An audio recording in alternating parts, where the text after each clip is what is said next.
Assalamualaikum warahmatullahi wabarakatuh, anak-anak. Nah, pada kesempatan sebelumnya kita sudah belajar tentang getaran. Nah, sampai pada persamaan getaran.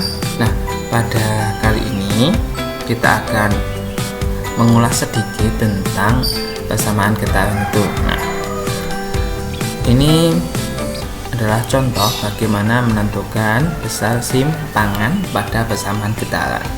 Misalkan seperti ini, sebuah pegas mempunyai persamaan getaran Y sama dengan 20 sin sepertiga pi T min 1/6 pi dalam cm dan sekon. Tentukan, nah ini A, amplitudo getaran, yang B, simpangan getaran saat T sama dengan 2 sekon.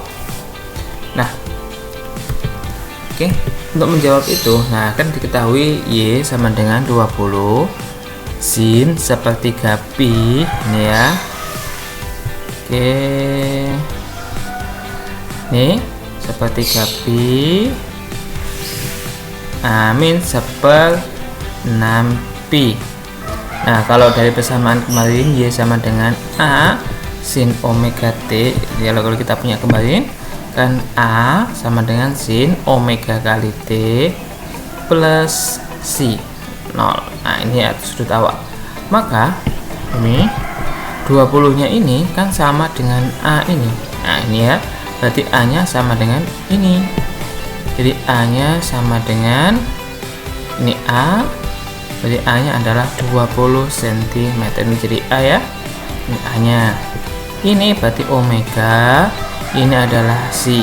Nah, jika misalkan ditanyakan berapa omeganya, berapa frekuensinya. Nah, selanjutnya yang B, besar simpangan, berarti Y. Nah, ya Y. Nah, sekarang T2 sekon ini kita masukkan, berarti 20 sin sepertiga pi T min 1/6 pi, T nya 2 sekon, berarti 2 sekon ini menggantikan T di sini, sehingga ini diganti 2 sepertiga pi kali 2 berarti 2/3 pi min 1/6 pi. Nah, selanjutnya, nah ini kan harus disamakan, menyebut 2 sama 6, samakan menyebut jadi 6, berarti ini jadi 4/6 pi dikurangi sepertiga pi, berarti mendapatkan 3/6 pi. Nah, 3/6 itu sama dengan setengah, maka kita tulis ini Y sama dengan 20 sin pi per 2.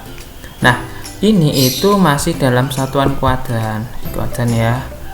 Kalau kuadran itu pi ya, besarnya pi itu sama dengan, ada yang tahu berapa?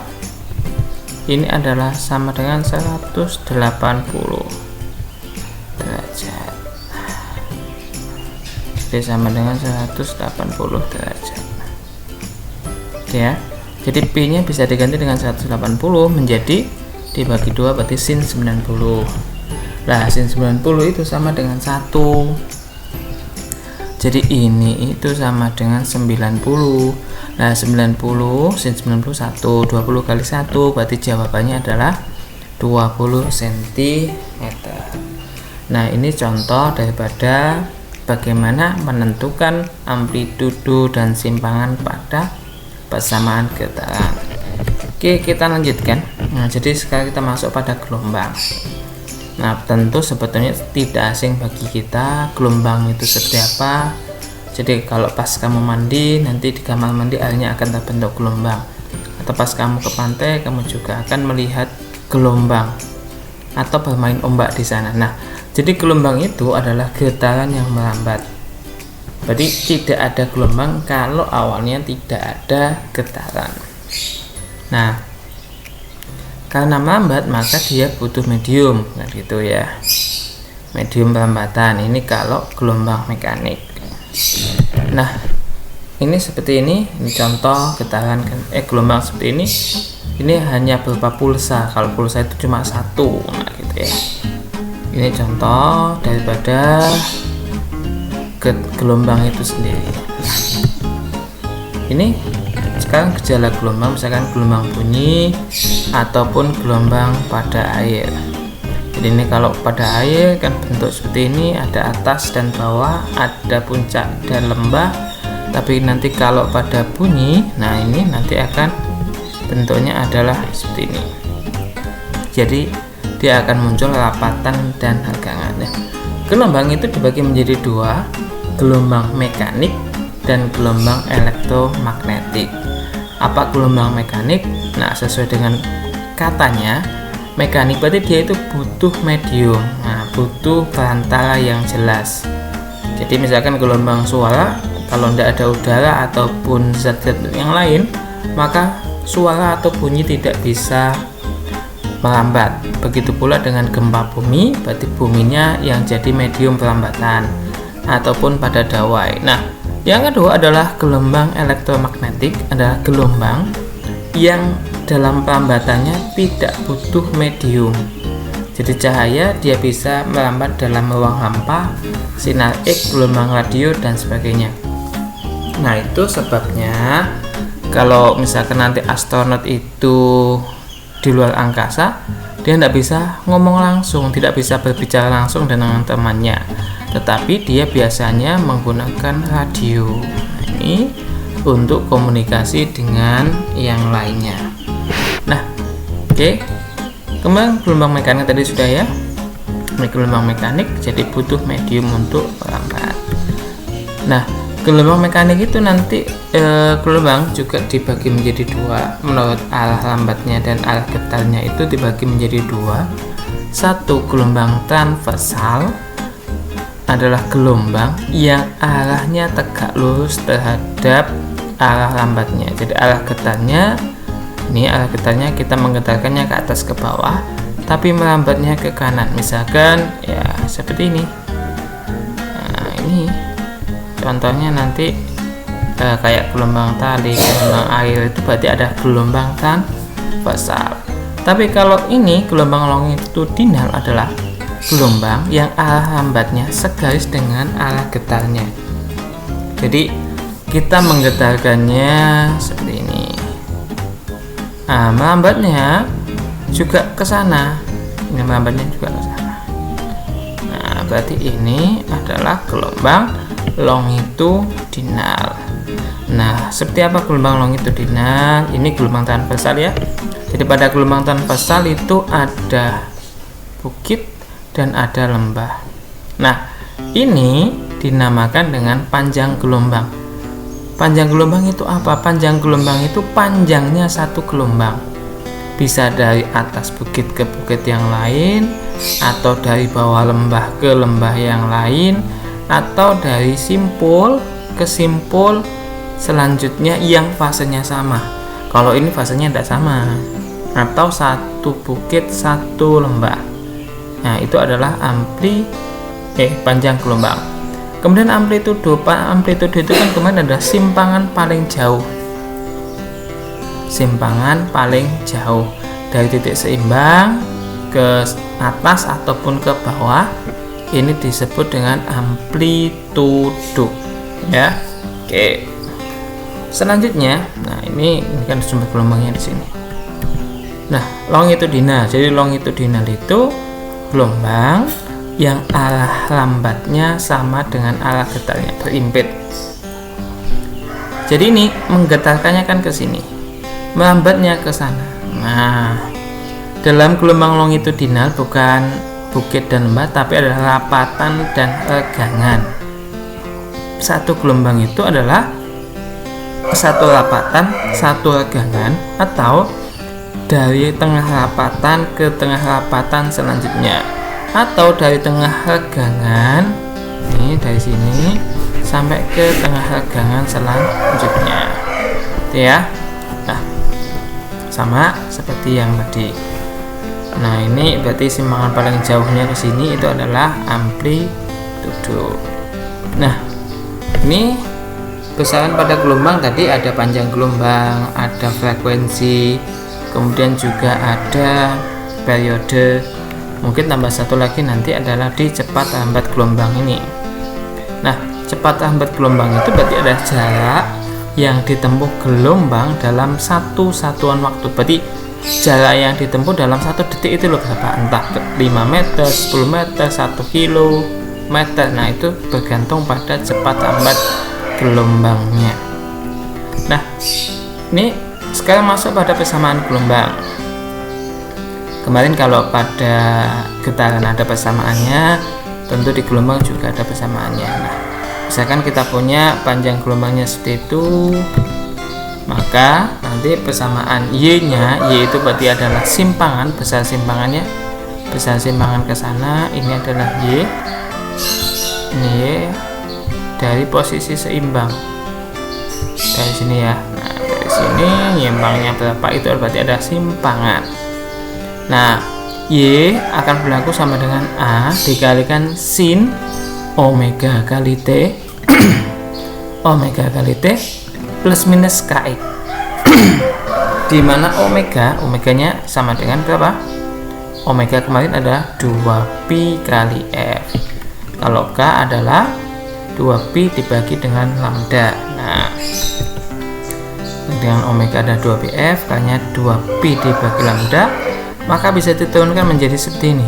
Nah, 2pi nya saya keluarkan dulu, 2pi nya di sini, maka tinggal di sini adalah F kali T plus minus X dibagi lambda. Jadi boleh yang atas ataupun yang bawah. Ini adalah persamaan gelombang. Nah, oke. Jadi sudah seperti itu, A-nya amplitudo, T-nya waktu, X-nya posisi. Maksudnya posisi dari sumber gelombangnya tadi berapa, jaraknya berapa. Nah, tentu pada detik yang sama, kalau posisinya beda, simpangannya beda. Misalkan di sini simpangannya 0, di sini puncak, di sini lembah. Maka pada detik yang sama, kalau posisinya beda, simpangannya juga beda. Nah, nih, cepat lambat gelombang itu kan tadi awalnya ada jarak dibagi waktu.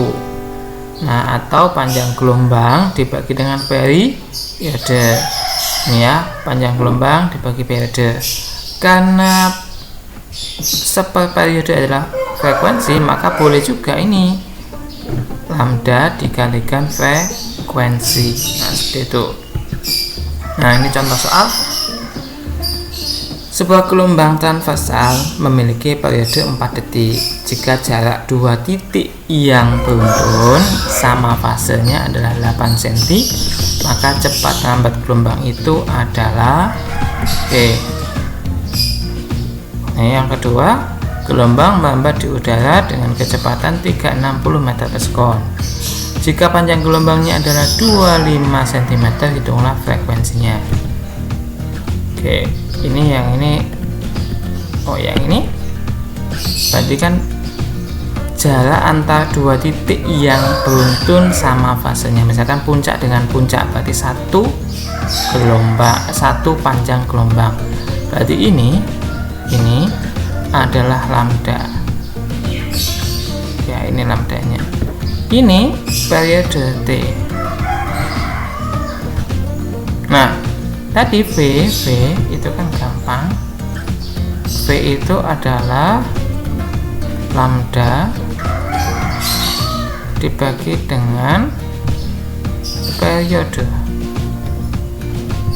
Nah, berarti ada 8 dibagi dengan 4, ketemunya adalah 2 cm per 2 cm per sekon. Nah, sekarang kita yang ini cepat lambatnya V-nya 360. Panjang gelombangnya adalah ini. Panjang gelombang ini berarti lambda. Ini adalah V.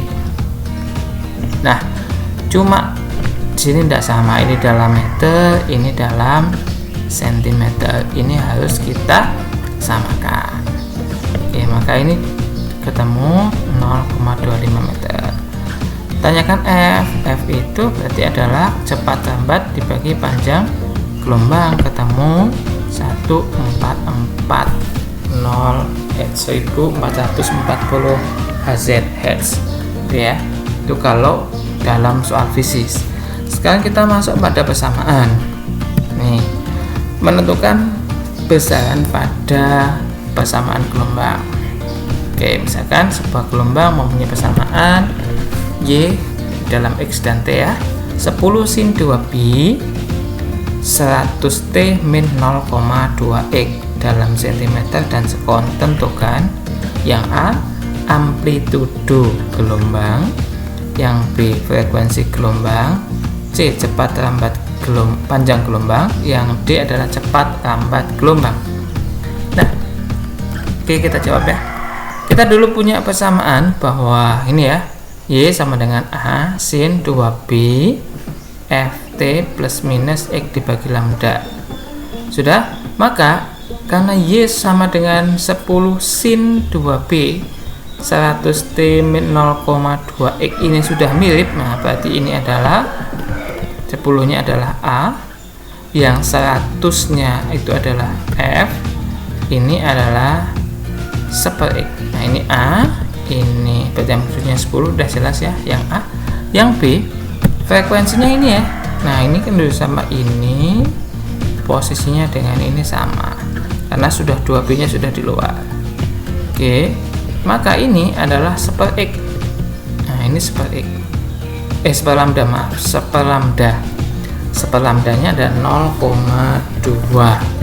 Nah, 1/lambda 0,2 berarti lambdanya adalah 1 dibagi dengan 0,2, ketemunya 5 cm. Yang D cepat lambat. Cepat lambat itu kan panjang gelombang dikali frekuensi.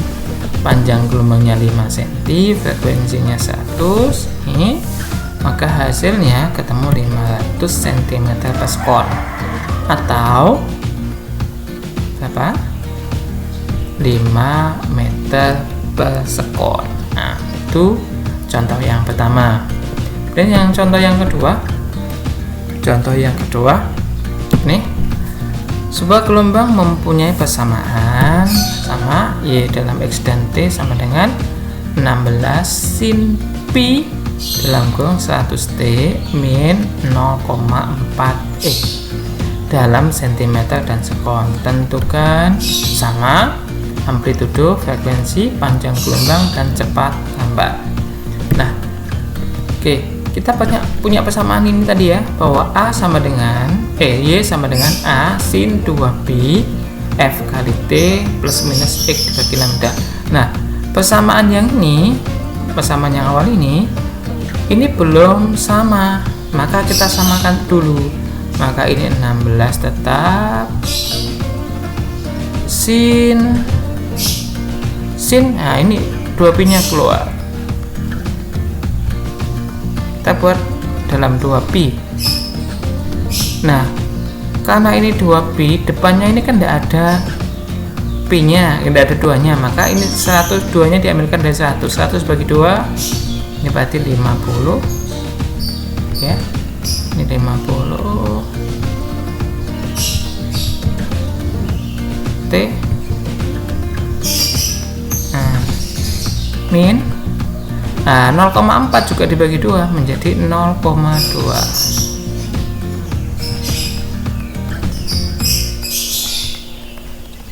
X. Ya, maka bisa kita tuliskan seperti ini. Sama ya. Berarti 2pi 50T min 0,2x. Dapatnya dari sini tadi ya, nih nggak ada 2 nya, maka semua yang ada dalam kurung dibagi 2. Oke, sudah. Nah, ini adalah A nya, berarti A nya adalah 16 cm amplitudonya, kemudian frekuensinya 50, lambdanya 0,2. Oke ya. Oke, sama kayak tadi. Sekarang cepat lambatnya ada lambda dikali frekuensi 5 cm kali 50 Hz, ketemulah 250 cm per sekon. Oke, itu contoh yang kedua. Nah, ini sekarang latihan mandiri. Ini ada persamaan seperti ini. Nah, ini soal yang pertama, silahkan nanti kamu kerjakan. Soal yang kedua sama seperti mirip seperti atasnya. yang saya tanyakan, Bapak tanyakan tidak banyak, cuma cepat atau lambat gelombangnya. Nah, 2 soal ini silakan dikerjakan, nanti diupload di Google Classroom. Oke ya. Saya kira belum ada pertanyaan. Nanti kalau ada pertanyaan boleh chat ke Bapak atau tanya lagi enggak apa-apa. Atau diulang-ulang lagi videonya enggak apa-apa. Oke, sekian. Assalamualaikum warahmatullahi wabarakatuh.